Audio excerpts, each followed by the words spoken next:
smoke up the racks, spark up the max, light up the night and I never look back. I am the hunter, you are the monster. I am the entity, I am the haunter. Fight with no water, fight with no water. Bring me the leg, I won't choke on the water. I am the author, you are the paper. Rip you apart, leave the blood on the razor. Assalamualaikum warahmatullahi wabarakatuh. Waalaikumsalam warahmatullahi wabarakatuh. Kami dari kelompok 9 ingin mempresentasikan tentang Gaussian Mixture GMM. Oh ya, kami itu ada berenam orang. Ada nama-namanya Ferdinand Wahyul Akbar yang pertama, saya sendiri, ada Bella Karniasari, ada Muhammad Rama Destiadi, Ilham Jati, Andra Nur Pradana, Muhammad Raihan Akbar. Baiklah, kepada Rama dipersilahkan. Ya, terima kasih untuk Kinan.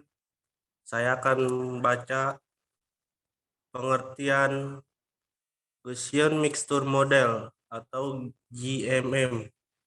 Adalah sebuah tipe density model yang terdiri dari komponen fungsi-fungsi Gaussian 2.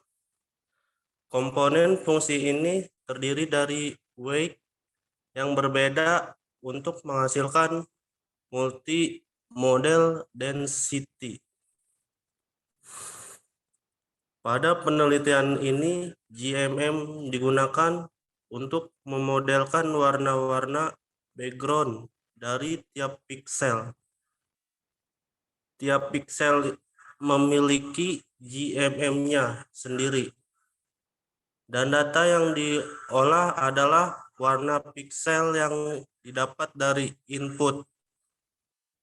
Model-model GMM terbentuk dari data warna piksel berdasarkan waktu. Model yang terbentuk dibagi menjadi dua bagian, model background dan model non-background. Model background adalah model yang mencerminkan background. Jumlah GMM yang digunakan mempengaruhi jumlah model background. Semakin besar jumlah model GMM yang dipakai, semakin banyak model background yang dimiliki oleh suatu piksel. Terdapat beberapa tahap proses untuk metode ini, yaitu tahap pencocokan input terhadap distribusi dan tahap pemilihan distribusi yang mencerminkan background. Di dalam tiap pencocokan tahap update parameter. Selanjutnya, background. Background adalah suatu gambar yang di dalamnya terdapat objek-objek yang tidak bergerak atau objek statik. Suatu gambar yang berisi objek yang bergerak disebut foreground. Non-background. Non-background adalah tidak ada latar belakang di komputer atau pemrograman komputer. Selanjutnya, deteksi objek bergerak. Dalam kamera sistem pengamatan secara otomatis, kamera dan peralatan sensor umumnya digunakan untuk melakukan pengawasan terhadap aktivitas sebuah lokasi atau tempat dengan tujuan memahami kejadian yang terjadi secara otomatis pada suatu lokasi. Pemahaman kejadian otomatis diharapkan menjadi fungsi sebagai pendeteksi aktivitas yang tidak wajar dan sebagai pengawasan keamanan.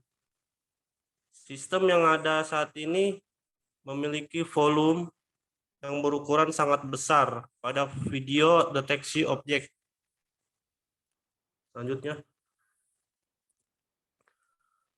fast EGMN merupakan sebuah model pada maci fast EGMN learning untuk fungsi aproksimasi dengan pendekatan koneksionis berdasarkan ANN.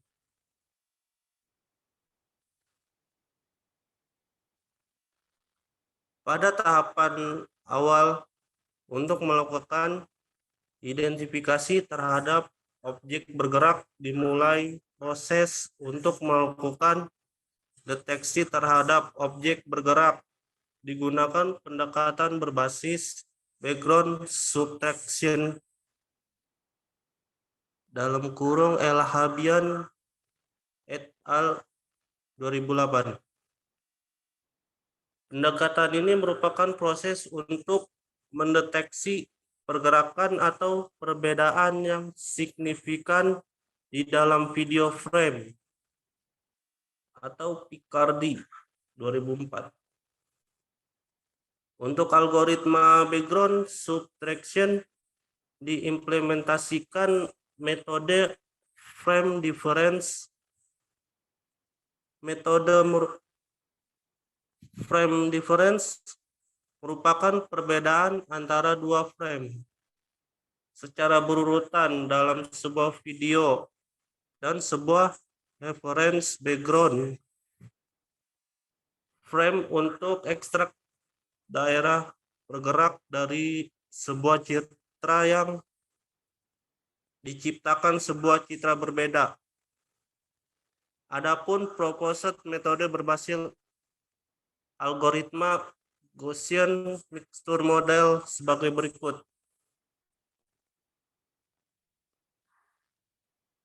Adaptive result using Gaussian mixture model, video sequence, read video, apa itu dan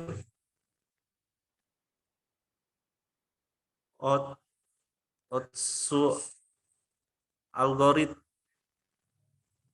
binary moving object, morphology, moving object detected, evaluation, gray result. Untuk mencapai kondisi yang efektif dari perubahan yang tampak, maka fitur-fitur objek harus dapat dikenali dalam deteksi video objek. Di bawah ini urutan metode yang dilakukan untuk proses deteksi objek manusia, khususnya terjatuh berbasis kamera CCTV. Adapun ilustrasinya dapat ditunjukkan sebagai berikut. Seperti di gambar berikut ya. Selanjutnya, gray tree slot. Sesuai skala frame, gambar bergerak abu-abu, bahwa piksel memiliki substansi nilai intensitas tunggal. Ambang tunggal harus dipilih. Dan untuk gambar berwarna ambang terpisah dapat ditentukan pada setiap kedalaman berbeda. Adapun hasil percobaan menggunakan gray threshold dapat ditunjukkan sebagai berikut. Inilah contoh gambarnya ya. Selanjutnya, pemrosesan awal. Tahap processing ini dilakukan sebagai persiapan dalam pendeteksian foreground menggunakan background subtraction. Adapun urutan proses dari segmentasi menggunakan pendekatan klasterisasi dapat ditunjukkan pada gambar sebagai berikut. Inilah gambarnya ya. Di bawah ini.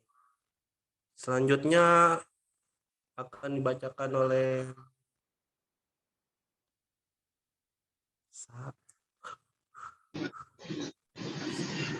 Ilham. akan dibacakan oleh Ilham Jati. Eksperimen dan pengujian. Tahap ini akan dijelaskan deteksi objek menggunakan background subtraction. Standar dan berbasis SOM pada setiap dataset. Setiap dataset berisi 100 frame.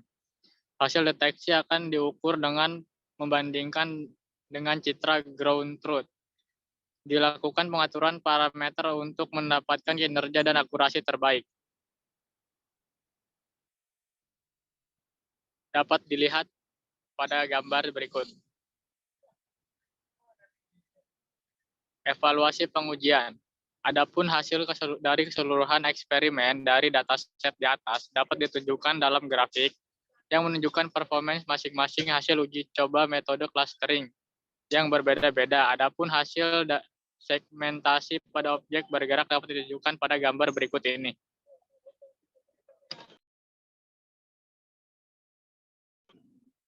Adaptive background. Sebuah background gambar yang di dalamnya objek-objek statik, suatu gambar yang berisi objek bergerak disebut foreground. Pada aplikasi-aplikasi yang membutuhkan input berupa background untuk memisahkan antara background dan foreground, dibutuhkan suatu inisialisasi ulang apabila terdapat perubahan pada background. Bila tidak ingin melakukan inisialisasi ulang, mengakibatkan kesalahan pada foreground yang dihasilkan. Perubahan-perubahan yang mungkin terjadi pada background adalah perubahan intensitas cahaya dari siang ke sore hari, perubahan bayangan benda yang terdapat pada background yang diakibatkan oleh perubahan posisi matahari, perubahan posisi benda pada background, penambahan benda dalam background, dan sebagainya untuk mengurangi kesalahan yang terjadi karena perubahan background. Maka diperlukan suatu adaptive background, yaitu background yang dapat menyesuaikan dengan perubahan-perubahan yang terjadi pada background. USB webcam dengan frame rate sekitar 10-20 frame per second, sehingga dibutuhkan metode yang cukup efisien dan cepat karena proses dilakukan pada tiap frame yang masuk karena tiap detik terdapat 10-20 frame yang diolah. Maka metode clustering yang digunakan pada kasus ini adalah K-means karena metode ini memiliki kecepatan proses yang lebih cepat dan hasil yang cukup baik. Next. Tahap pencocokan input terhadap distribusi. Pada tahap ini, input dicocokkan dengan semua distribusi sampai ditemukan distribusi yang paling cocok. Suatu pixel dikatakan masuk dalam suatu distribusi jika nilai pixel tersebut dalam jarak standar deviasi dan sebuah distribusi. Metode adaptive background yang umumnya merata-rata digabungan nilai pixel dari semua input. Next. Perencanaan sistem update parameter. Input yang sudah dicocokkan dengan distribusi untuk digunakan untuk mengupdate parameter GMM yang digunakan untuk inputnya berikutnya. Jika suatu distribusi cocok dengan input, maka min dan varian dari distribusi tersebut diupdate, dan untuk di distribusi yang tidak cocok, min dan variannya tidak diupdate. Weight dari semua distribusi diupdate setiap kali ada input, baik untuk distribusi yang cocok maupun yang tidak cocok.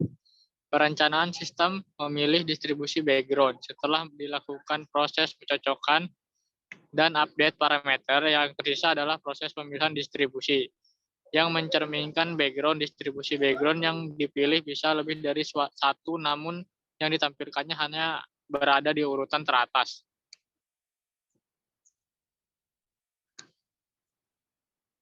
Object filtering. Setiap pixel memiliki GMM-nya sendiri, dan data yang diolah adalah data warna pixel. Yang didapat dari input model-model GMM terbentuk data warna pixel berdasarkan waktu. Model yang terbentuk dibagi menjadi dua bagian. Model background dan model mencerminkan background.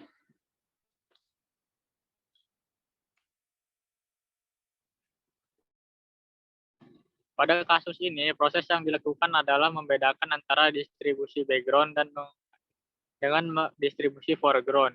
Proses untuk mengenali distribusi foreground adalah membandingkan objek frame video ke model background untuk menentukan apakah setiap pixel merupakan bagian distribusi background atau foreground.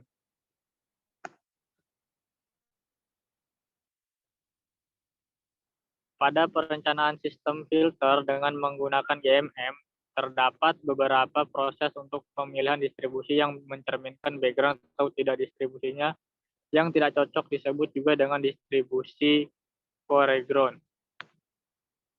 Selanjutnya akan dilanjutkan oleh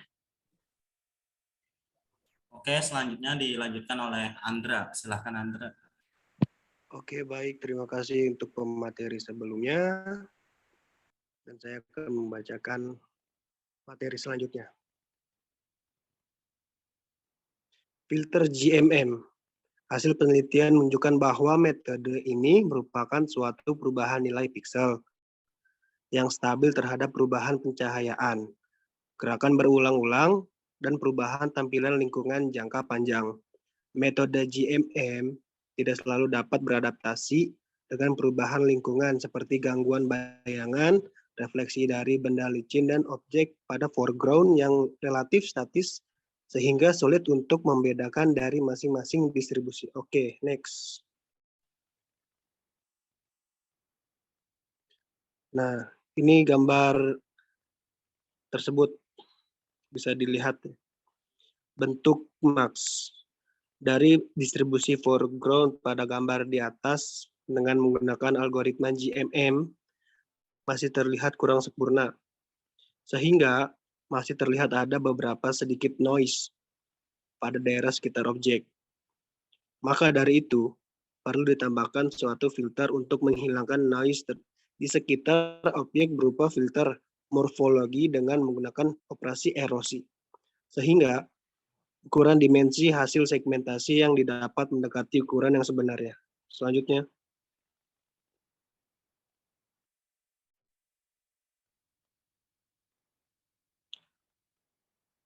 Filter morfologi. Pengujian menggunakan operasi erosi bertujuan untuk memperhalus bentuk dari distribusi foreground, sehingga didapat fitur objek mendekati dengan fitur objek yang sebenarnya. Selanjutnya.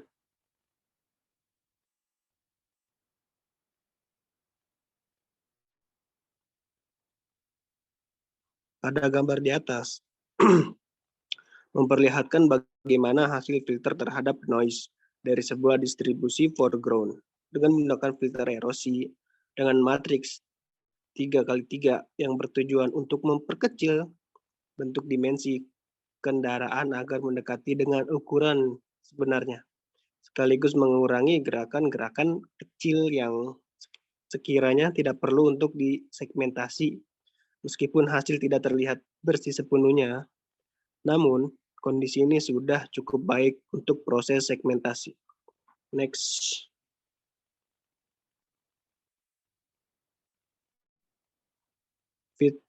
Feature extraction. Proses untuk mencari fitur suatu kendaraan dibutuhkan contoh gambar yang digunakan sebagai acuan. Gambar yang digunakan sebagai acuan mendeskripsikan fitur kendaraan seperti panjang dan lebar kendaraan. Variabel-variabel yang dibutuhkan untuk mendapatkan suatu ciri kendaraan adalah menghitung banyak pixel berdasarkan pada sumbu X dan Y pada gambar di bawah. Bisa dilihat pada gambar di bawah sumbu X dan Y-nya. Selanjutnya. Pada gambar sebelumnya, menunjukkan bahwa pada sumbu X1 mengindikasikan dari suatu kendaraan, di mana letak posisi titik berada pada titik 4-5, sehingga X1 sama dengan 2. Untuk mendapatkan panjang kendaraan mengacu pada sumbu Y. Untuk Y1 mengindikasikan dari panjang suatu kendaraan, di mana posisi titik berada pada titik 2-4, sehingga Y1 sama dengan 3. Sehingga didapat suatu fitur kendaraan berupa panjang kendaraan dalam kurung Y1 sama dengan 2 dan lebar kendaraan dalam kurung X1 sama dengan 3. Next.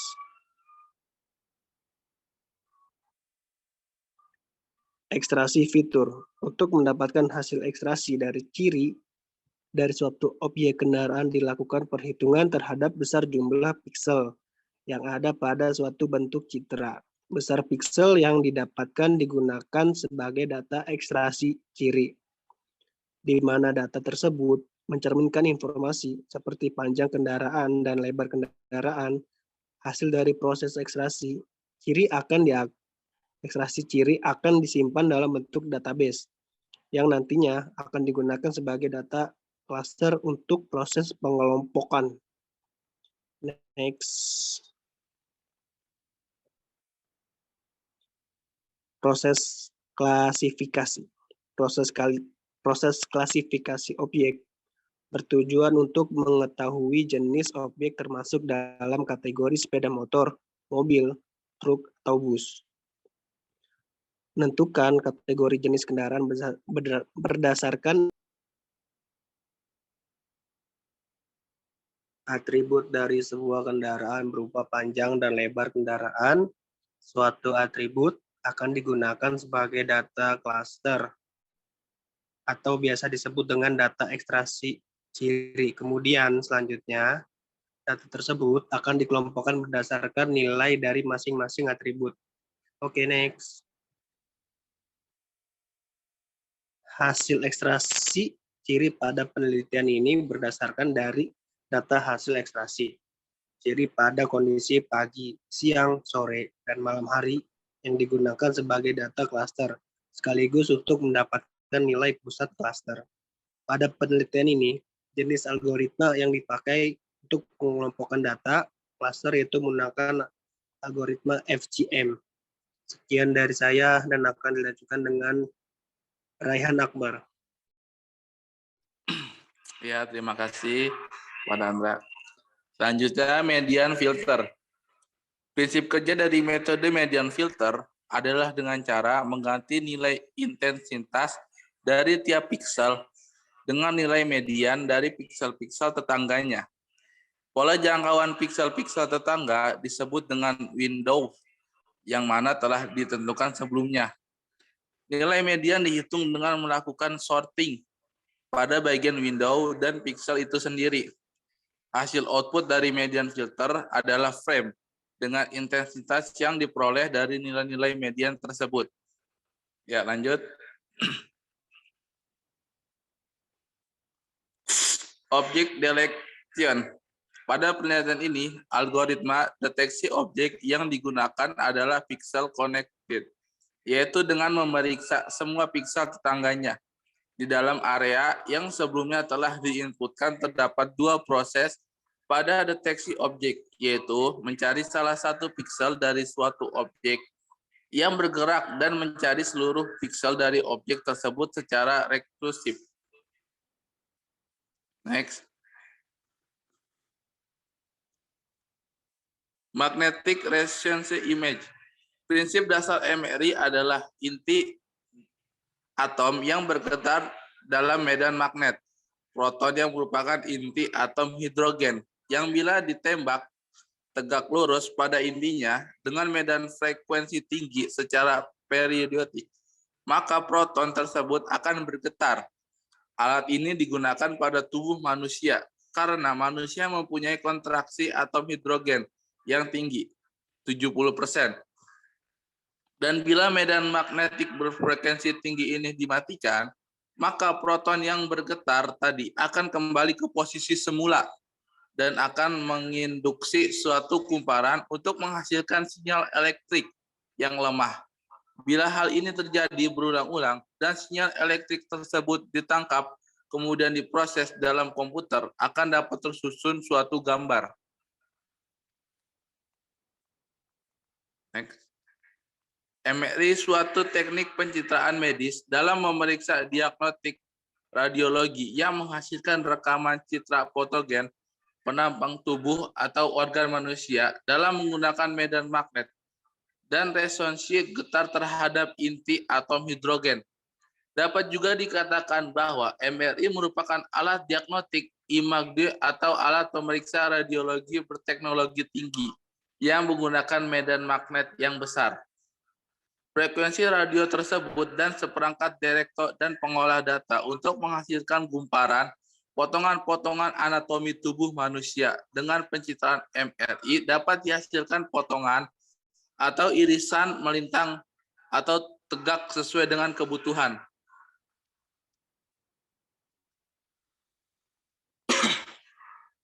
Ciri digital, citra digital.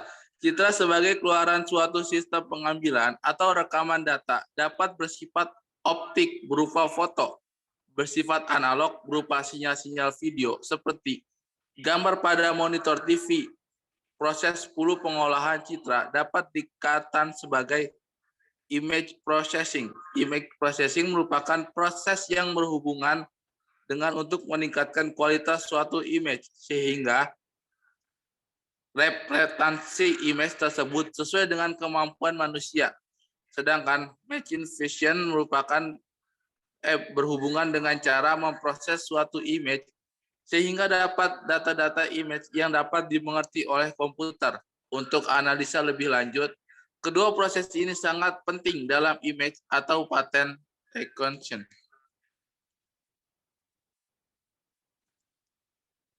Secara digital, suatu graphics dapat direpresentasikan dalam bentuk array 2 dimensi. Tiap elemen pada array tersebut menunjukkan intensitas dari image pada posisi koordinat yang bersesuaian. Apabila suatu image direpresentasikan dalam 8 bit, pada image terdapat 28 atau 256 level grayscale biasanya bernilai 0 sampai 255.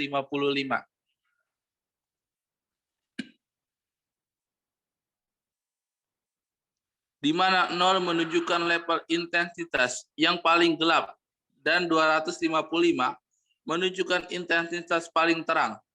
Tiap elemen pada array di atas tersebut sebagai picture elemen atau sering disebut sebagai pixel. Dengan melakukan perubahan pada intensitas masing-masing pixel, maka representasi image secara keseluruhan akan berubah. Image yang dinyatukan dengan MXN matrix mempunyai intensitas tertentu pada pixel tersebut.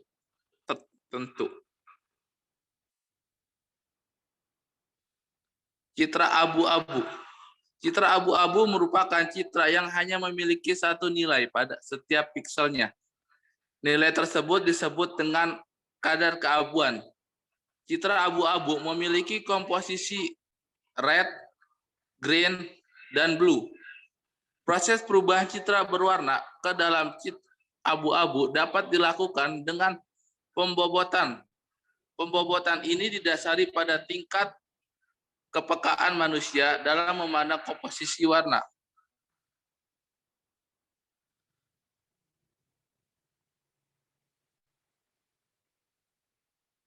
Noise citra. Fokus penelitian ini adalah membandingkan robot metode cluster terhadap noise citra. Noise citra muncul biasanya sebagai akibat dari pembelokan cahaya yang tidak baik. Gangguan tersebut umumnya berupa variasi intensitas suatu pixel yang tidak berkorelasi dengan pixel-pixel tetangganya. Secara visual, gangguan mudah dilihat oleh mata karena tampak berbeda dengan pixel tetangganya. Pixel yang mengalami gangguan umumnya memiliki frekuensi tinggi. Noise dapat disebabkan oleh gangguan fisik atau optik. Pada alat perangkap citra, misalnya kotoran, debu yang menempel pada lensa, foto maupun akibat proses pengolahan yang tidak sesuai komponen. Citra yang berfrekuensi rendah umumnya mempunyai nilai pixel konstan atau berubah sangat lambat. Contoh dari noise citra adalah Gaussian noise dan salt and pepper noise. Ya, untuk selanjutnya akan dilanjutkan oleh Saudara Ferdinand. Kepada dia persilakan. Oke, terima kasih pemateri Raihan. Saya di sini ingin menjelaskan tentang yang selanjutnya, Gaussian noise. Gaussian noise dapat dibangkitkan dengan cara membangkitkan bilangan acak dengan distribusi Gaussian. Kemudian untuk titik-titik yang terkena noise, nilai fungsi citra ditambahkan dengan nilai noise yang ada. Salt and pepper noise. Salt and pepper noise dapat dibangkitkan dengan membangkitkan bilangan 255 warna putih pada titik yang secara probabilitas lebih kecil dari nilai probabilitas noise. Adapun langkah-langkah dalam membangkitkan salt and pepper noise adalah sebagai berikut. Yang pertama, menginput data citra. Masing-masing pixel dinotifikasikan dengan FIJ. Data inputan merupakan citra RGB. Mengubah parameter tiap-tiap pixel citra tersebut menjadi grayscale. Menggunakan persamaan yang pertama, menentukan besar persen noise, membangkitkan bilangan random BU 0,1 yang memiliki distribusi uniform, mengubah seluruh intensitas citra menggunakan persamaan 2.9. Thresholding metode Reidel-Calvert. Salah satu proses penting dalam processing, salah satu metode thresholding paling sederhana adalah thresholding. Metode Reidel-Calvert akan bekerja dengan baik histogram citra bukan merupakan bimodal. Digitalisasi spasial. Apa sih digitalisasi spasial? Sering disebut sebagai sampling. Sampling dalam hal ini merupakan membagi-bagi citra ke dalam grid berdasarkan ukuran pixelnya. Dalam proses ini, satu pixel akan mewakili satu grid. Citra kontinu disampling pada grid-grid yang berbentuk bujur sangkar dapat dilihat pada gambar berikut. Ada citra kontinu, ada sampling, yang kotak-kotak itu ada citra digital. Thresholding merupakan bagian dari processing secara umum. Proses thresholding terhadap citra grayscale bertujuan menghasilkan citra biner. Thresholding metode Reidel-Calvert salah satu proses penting dalam processing. Salah satu metode thresholding paling sederhana adalah thresholding metode Reidel. Calvert akan bekerja dengan baik jika histogram citra bukan merupakan bimodal. Sonka, Lavak, Boyle sama dari 2008. Yang selanjutnya ada operator Sobel. Operator Sobel merupakan bagian dari processing. Operator Sobel merupakan algoritma yang digunakan untuk mendeteksi tepian gambar. Masing-masing pixel pada citra input dikonvolusi menggunakan matriks berukuran 3x3. Konvolusi adalah proses mengubah nilai tiap-tiap pixel menggunakan suatu fungsi yang melibatkan nilai pixel tetangganya. Yang selanjutnya adalah dilasi. Dilasi merupakan bagian dari pre-processing. Dilasi merupakan proses penggabungan titik latar menjadi bagian dari objek. Berdasarkan strukturing elemen, yang digunakan proses ini adalah kebalikan dari erosi, yaitu merubah latar sekeliling objek yang menjadi sebagian dari objek tersebut.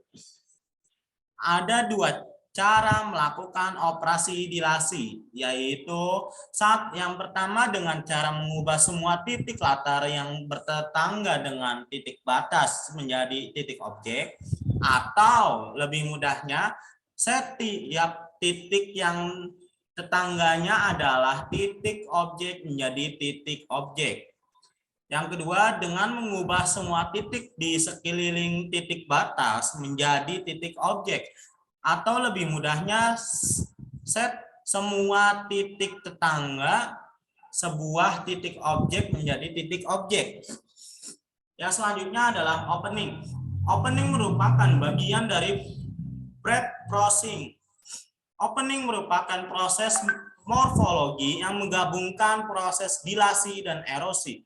Pada mulanya, citra dierosi, kemudian didiasi.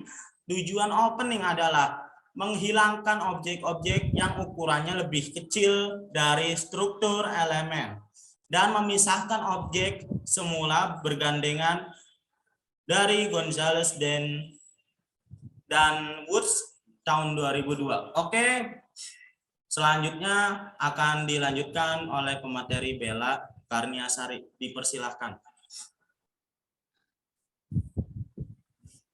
Oke.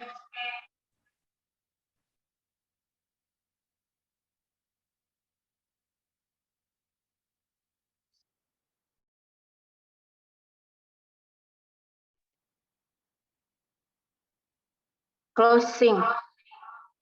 Closing merupakan bagian dari processing.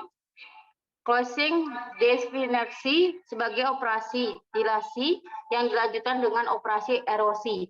Dinotasi sebagai A banding B sehingga dapat dinyatakan di dalam persamaan 2.17. Next. Segmentasi berbasis cluster. Segmentasi merupakan seni atau teknik mengelompokkan data objek dalam beberapa cluster. Kelompok yang belum diketahui. Clustering adalah metode pengalian data yang sering dimasukkan sebagai salah satu metode data mining.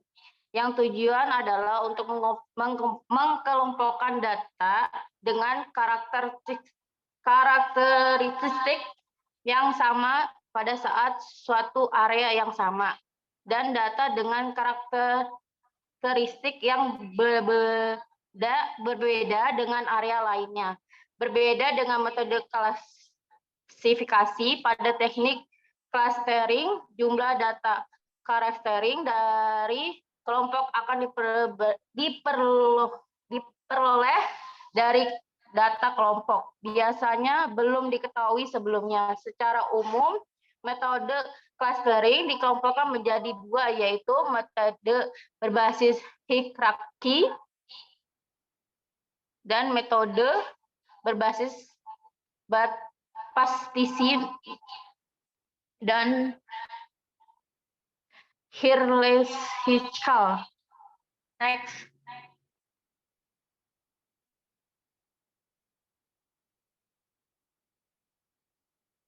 Metode segmentasi basis cluster.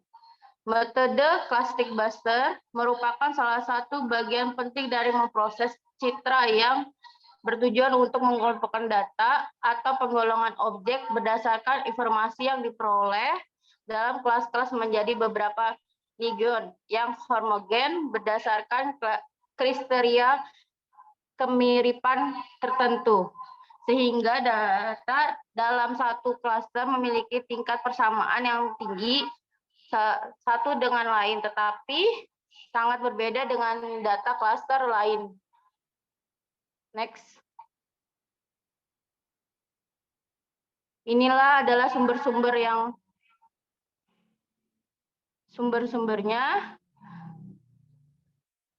Amer A, 2002, New Binary Mirholical Operation of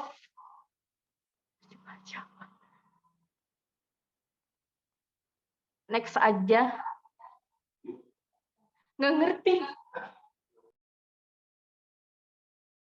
Mohon maaf yang sebelumnya dan terima kasih. Ya, dan terima kasih. Oke, baik, karena sedikit kesalahan. Terima kasih terhadap pemateri Bella Karnia Sari untuk ininya. Yang selanjutnya, kesimpulan dari kelompok kami adalah pengembangan FAST IJMN pada permasalahan interpolasi spesial melalui beberapa tahap, yaitu prop-pressing terhadap data yang tersedia, pemodelan data, dan estimasi titik interpolasi. Beberapa tahapan pada model FAST IJMN yang telah dilakukan memiliki masalah dan telah dilakukan modifikasi pada hasil pengujian. Modifikasi yang dilakukan meningkatkan akurasi interpolasi pada FAST IJMN, menghasilkan yang pertama ada 1,23442991, sedangkan FAST IJMN dimodifikasi MSE-nya adalah 0,687391. Nilai MSE dari model FAST IJMN modifikasi lebih kecil, yang berarti bahwa semakin kecil nilai MSE, maka semakin tinggi akurasi hasil interpolasi. Model FAST IJMN modifikasi ini dapat digunakan untuk menyelesaikan kendala dalam pengumpulan informasi sebuah organisasi yang tidak memiliki paper geostatik pada proses pemodelan data spasial. Saran penelitian selanjutnya adalah dapat memanfaatkan data masukan yang lebih variatif. Oke, cukup sekian dari kelompok kami, kurang lebihnya mohon maaf. Billahi taufiq wal hidayah. Wassalamualaikum warahmatullahi wabarakatuh. Waalaikumsalam warahmatullahi wabarakatuh.